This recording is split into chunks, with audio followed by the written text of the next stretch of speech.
Hello everyone, my name is Rachel and welcome back to another true crime video, or if you're new here, welcome. Today we are going to be discussing a very recent and ongoing case. It's one that I feel needs attention because the only way this baby boy will come home is if we do our part in keeping his story alive and keeping his face in the memory of the public.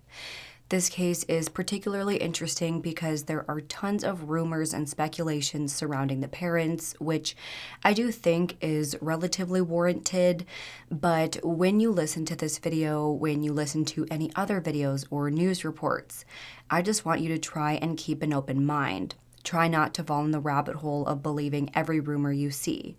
Try to stay objective and remember that we all have one goal in mind: finding this missing 7-month-old baby boy. With that being said, let's get into the details. 7-month-old Emmanuel Haro is the son of Jake and Rebecca Haro, and from what I can tell, it appears that Emmanuel has at least 2 older siblings, an older stepbrother, and an older sister. The family all lived together in San Bernardino County, California. By 7:47 p.m. on August 14, 2025, so just about a week ago at this point, Rebecca called the authorities to report that her baby has been abducted. Authorities rushed to meet her at the scene, which was a parking lot of a Big 5 sporting goods store in Yucaipa. There, she quickly recounted to officers what had just happened. She, her husband, Jake, and their 2 other children were at a local park for her stepson's football practice. During the practice, she left, bringing Emmanuel with her to head to the local Big 5 sporting goods store to grab a mouth guard for her stepson. As she was driving, she smelled that her baby had gone potty in his diaper, so she pulled over at the edge of the parking lot to change him. She got out of the truck, then laid the baby down on a seat in the back of the car next to his car seat to change him. She went to grab a diaper, but the next thing she knew, she heard someone say, "Hola." She didn't have time to even turn around before everything went dark.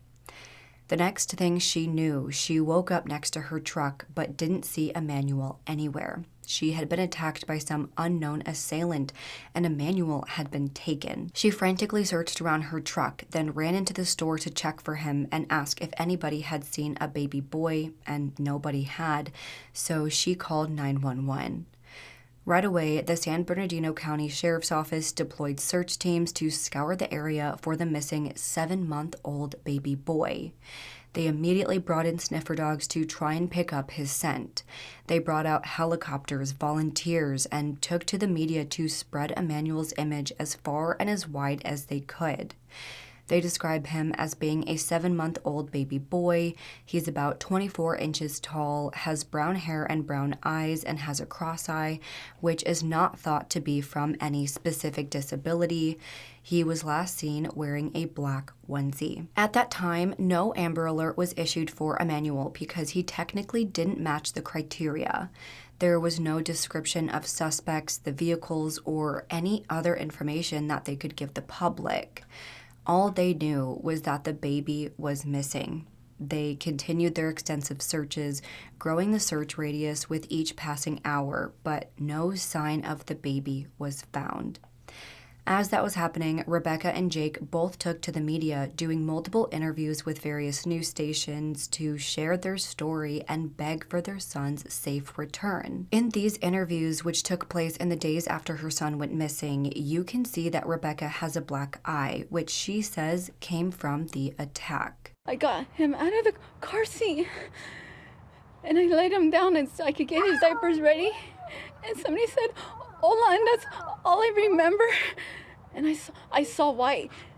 And a hearing sound, I fell on the floor. And I said, as I got up, I couldn't find my son. I checked around my truck. And I ran into Big 5. And I asked the lady if she saw a baby or someone with a baby. She said no. It was a happy boy. He smiled. Mackenzie loved to kiss him. He was a healthy baby.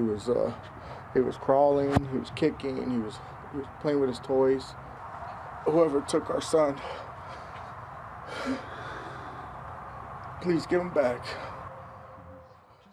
Little wavy hair and light brown hair, so soft, like a feather, with beautiful brown eyes. I had his diapers right here, and then someone said, "Hola," and I couldn't even turn, and I don't remember nothing. I got up off the floor and I didn't see my child. Someone took him from me. In the video, both Jake and Rebecca appeared to be distraught parents who are desperate to find their son. However, the public were quick to point out that their demeanor was very off. Both appeared choked up, having trouble getting their words out, but there were no tears. People also pointed out how they both spoke about Emmanuel in the past tense. He was a happy baby. He was a healthy baby. He was starting to crawl. All of those aspects of the interviews are red flags because, of course, if parents are referring to their missing child in the past tense, that means that they're assuming that they're no longer here. If they're searching for their child and are hoping that he's found alive, why would they be assuming that he's no longer alive? In the initial days of the searches for Emmanuel, of course, it appeared that Rebecca and Jake were fully cooperating with the investigation. Officers felt that all they wanted was to find their precious boy. A vigil was held for the baby where family and friends were seen consoling and comforting the grieving parents. However, after questioning witnesses and looking into the family's past, officers started questioning Rebecca and Jake, and all of a sudden it seemed that neither of them were interested in cooperating any longer. So first, police came out and said that they found inconsistencies with Rebecca's story. They have been very vague about what these inconsistencies are, but some reports have come out to talk about what they've noticed. There are also witnesses who claim to be close to the family or who were present on the day of the incident who have spoken out. Now, I do want to note that this case is an absolute mess right now. So many people are out here talking about their theories, reporting on rumors that they've heard, or pointing out little details that they've noticed. I'm not going to speculate too much, but I do want to share some of the more credible information I found. And when I say credible, I mean that these things seem reasonable or have been reported by multiple sources. Some of the information I'm going to tell you has been proven to be true, but some of it has not been confirmed by police. I'm not going to sit here and tell you every rumor that I've heard, but I will tell you what has been confirmed and what has not been confirmed as I go throughout this information. In terms of what has not been confirmed, if the information seems to be reasonable and I happen to believe that it's possible, then I will tell you and explain why I think it's appropriate to include in this video. So first, some family members have come out to say that they noticed a black eye on Rebecca days before the disappearance at a family funeral. Then, others who claim to have worked at the Big Five sporting store on the day of the disappearance have also come out to report what they know. One witness said that she saw Rebecca in the store that day with the black eye and without the baby. At the time, the worker didn't think that she seemed overly panicked or worried. She didn't seem to mention having a missing baby. However, the worker said that she asked Rebecca about the black eye, and she said that she just walked into a wall and laughed it off. She didn't mention anything about having just been attacked. So the fact that she didn't have Emmanuel with her at the time, a lot of people said that that was suspicious, but if we believe what Rebecca said, then we know that she wouldn't have had the baby with her because she said that she went inside after he went missing.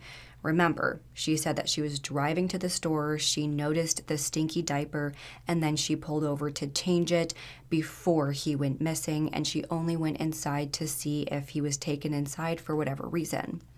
However, according to the witness, her demeanor did not match that of a frantic mother who was looking for her baby. It's also good to note that she already had a black eye because a bruise doesn't appear immediately after an assault. Typically, if someone is injured, the area will be red and swollen and probably won't bruise for at least a day. But again, she already fully had the bruise, indicating that She got the bruise prior to when she claimed she was assaulted. Again, a bruise isn't going to show up literally minutes after you're punched in the face. It's going to take at least a couple of hours to show up, if not a day or two. So the reason I bring up the bruise and don't think that it's just speculative rumors is because in the interviews that she did with the media, which again was just one day after the incident, the bruise does not look fresh. To me and to many others who saw it, it looks like the bruise has already been healing for at least a week. It's pretty faded and the swelling isn't too bad if there is any swelling at all. It does not look like she just got that injury the day prior. Plus, another thing to bring up is if she didn't turn around to see the assailant after they said hola, then how did she get a black eye? Does she not remember turning around because she was knocked out that hard? Or was she struck in the back of the head and then punched in the face as she went down for whatever reason? That also doesn't really make sense. So with all of that being said, if this assault isn't what caused her bruise, then what did, and why is she lying about it? We'll discuss that in just a minute. In addition to the questions surrounding the bruise, other witnesses who attended Rebecca's stepson's football practice also reportedly did not see Emmanuel that entire time. They saw Rebecca, they saw Jake, and their 2 other children, but not the baby. So if we believe those witnesses, it looks like Emmanuel was not even with them before it was claimed he went missing. So those are the unconfirmed reports from those who wanted to come out and speak about what they knew. Again, police have been pretty vague this far, but if this information is true, then it's obviously very concerning. Then, a few days into the investigation, there was some more disturbing information that came out regarding Jake's past. Turns out, Jake Haro has a history of drug abuse, and he was arrested in October of 2018 for charges of felony willful child cruelty and was convicted on these charges in June of 2023. He spent just 180 days in jail for this conviction and is still working through a 48-month probation period. Those close to the family said that he was known to be abusive to his ex and the mother of his child, and the charges stemmed from an incident where Jake beat his child so badly he caused brain damage. So clearly, he has some sort of violent temperament. That case is involving another child that, as far as I know, is not related to any of the children in this incident in terms of like what happened according to reports, but obviously it is very concerning and it gives light to new disturbing possibilities. It's possible, based on his history, that Jake may have been hurting Rebecca and possibly his children. Maybe that is how Rebecca actually got her black eye. Obviously, saying that is purely speculation at that point. It's just my opinion. But someone with a recent history of violently injuring their own child isn't likely to have changed all that much, in my opinion. Days continued to pass in this case, and investigators ended up seizing multiple items from the family. They took 2 iPads, including one that was still in the box, and 3 Xbox video game consoles. They searched the house as well, but we don't have much information regarding what they may have taken or if they found anything on any of the devices. However, it's been said that there may have been some security cameras located in and around the house or at neighbors' homes, which they have collected and are now reviewing. Then, as of August 20th, investigators also announced that they have seized the car in which Emmanuel was last known to be in before his alleged abduction. At this point, it's been announced that Rebecca is no longer cooperating with investigators. They both have been asked to do polygraph tests, but both have declined. Obviously, this has raised a lot of questions for the public, but out of all the suspicious circumstances surrounding this case, that is one of the less suspicious to me. People fail polygraph tests all the time for a variety of reasons, and honestly, I probably wouldn't take one either, regardless of if I was innocent or not, and I would suggest you do the same. But I did want to mention it because obviously a lot of people question that decision. I do want to note that Jake's lawyer has come out and said that he is still cooperating with the investigation, but the families are sequestering themselves to their homes. They have received death threats, harassing phone calls, and they're afraid for their safety. They said that their lack of communication with the media and police is not an admission of guilt. It's for their own protection. At this point, the searches for Emmanuel continue. There was a $5,000 reward offered for information leading to Emmanuel's safe return, but after learning of Jake and Rebecca's inconsistent stories, that reward was pulled. As you probably could have guessed throughout the course of this video, the public are very suspicious of Jake and Rebecca. Many people believe that they know a lot more than what they're saying, and I can't say that I blame them. Because this case is so recent and still ongoing, there is a ton of online speculation and rumors going on. So if you're interested in learning more about this case, I do caution you against believing everything you see. For this video, I just wanted to bring you whatever information I thought was credible. I wanted to discuss the possibilities that I think are reasonable, and while I do try to stay away from baseless accusations, I do want to bring you the information that I think is relevant. Because at the end of the day, no matter what you believe, we all have the same goal: bring this baby boy home safe and sound.